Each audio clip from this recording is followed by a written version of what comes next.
Everybody, I hope you're all doing well. In this video I want to show you what my workflow would have been on a scene that would have had a very big dynamic range. And what I mean by dynamic range is, if you look at this particular image, it's quite dark because of the mountains, so it's quite bright and quite dark. So it has both ends of the spectrum.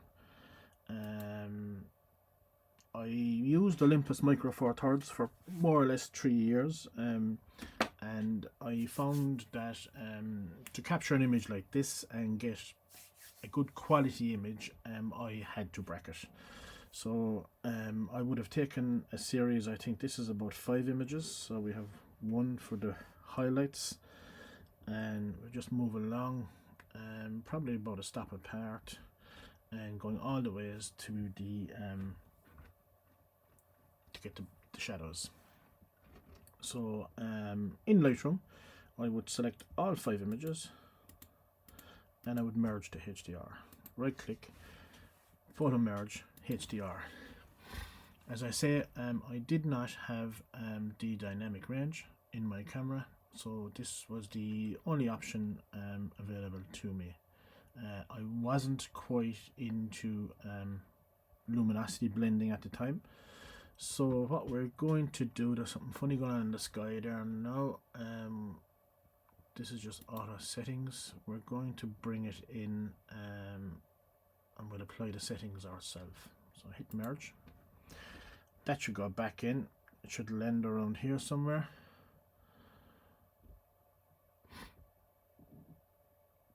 It should get a high dynamic. There it is there. High HDR to, it's a DNG. So what you end up with is you end up with a high dynamic range file that's still a raw file. So I suppose my workflow would always be having a look at the color first, and several ways of doing it. You can get the eyedropper, you can do an auto. Auto's not bad. Just hit reset. You can do the eyedropper, drop on in mid-tone, and if you to look over here, you'll get a preview of your color.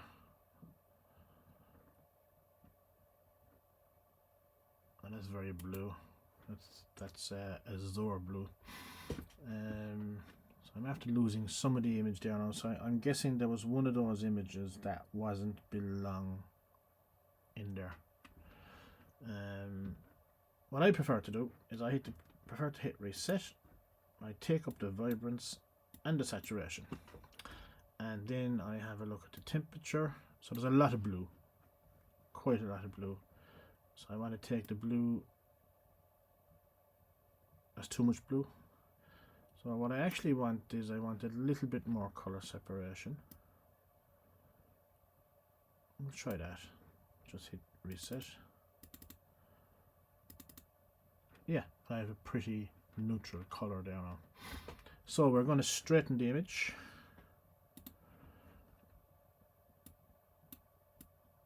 Straighten to the horizon.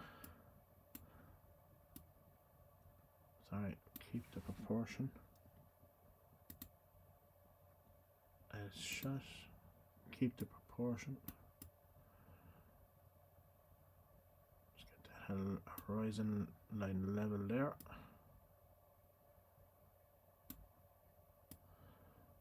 Take it back up.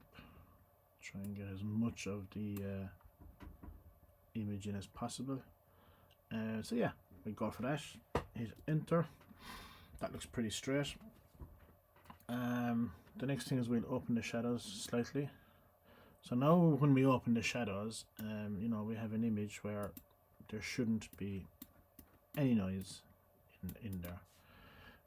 If I would have opened the shadows here, even take up the exposure, and we go in, it's quite noisy. You know, it's quite noisy. So with the high dynamic range file, it puts all of you're really getting all the best parts of the image. So that's a bit washed out. So we'll just open slightly. So what I might do is I might open the shadows slightly. Bring a bit of life into the bottom half of the image using a gradient.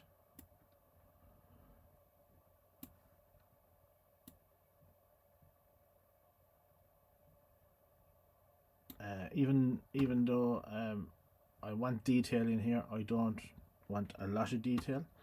I still want the mountains to kind of show their shape and show a little bit of contrast.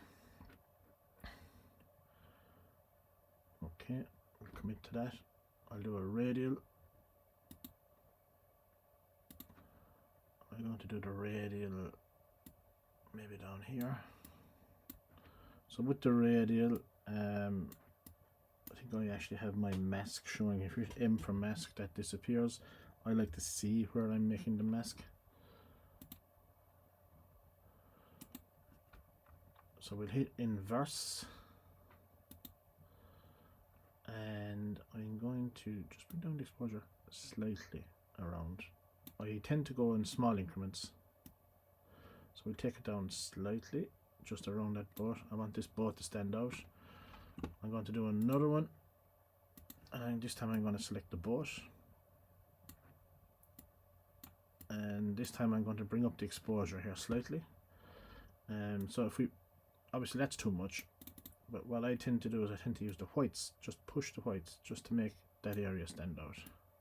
It's a bit like doing a levels in Photoshop. So the concept for the processing the image is I want to draw the eye to the boat, I want the shape of the mountains, and also I'm interested in that cloud there. So if we look at it before and after, we should get that, that's down the bottom. We go back. So before and after. Y. So we're going from that to that. Okay. I'm going to just have a look at the mountain area. Maybe a radial gradient. Okay, so the other thing also is it's quite bright from this side. So I might just try and balance that out slightly with a radial gradient. Just bring down the highlights just to take them down a notch. Something funny going on there now. I'm not too concerned about that.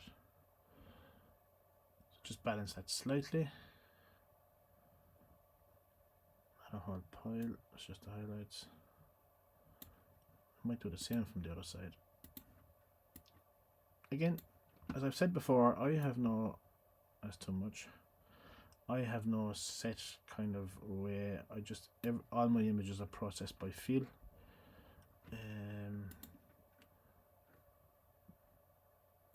In general, I have an area that I want to draw the eye to. And I'll darken and brighten. That's kind of how I think.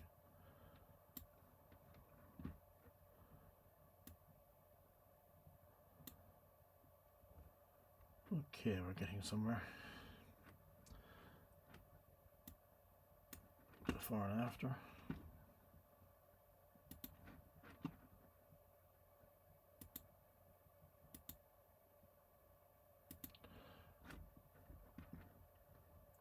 Back into develop. Okay, small. So this is the. I might pull down the blacks slightly. Push up slightly. Push up the whites. Very marginal.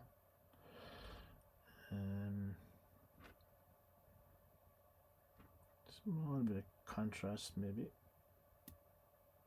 just to see what it looks like. Yeah, I quite like that. Now we're losing the detail here again. So I'm gonna radial gradient just there. Shadows ever so slightly. Same on the other side. Just open the shadows ever so slightly. I'm going to a radial gradient. I'm going to make a big one and invert it. Make it a bit bigger actually.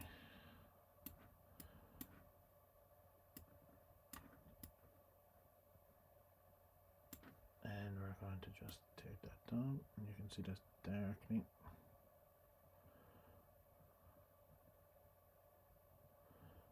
Just do a small increment. And I'll do one more. This time we're going to follow the shape of the boat.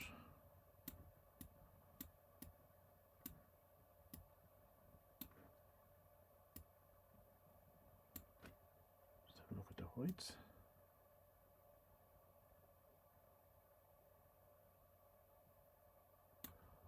And we make a new mask. Duplicate and invert, and this time we darken outside.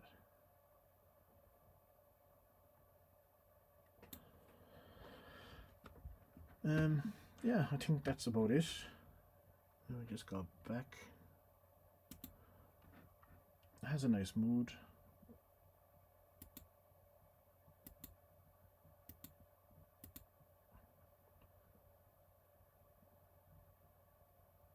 Yeah, that's about it. You could be forever processing and doing little bits and pieces. There is something funny going on here now. That probably was with the merge. I'm not concerned about it, as it's just an example. So yeah, that's it. I hope you like the explanation of my workflow. I still do that now. Even though I'm shooting with the Fuji now, I have much more dynamic range. I don't have to do it as often as I need to. But for me, you know, this is how I process that image. If I wanted to, maybe you could say the blue's a bit heavy in the sky there. You could say do a gradient and maybe take down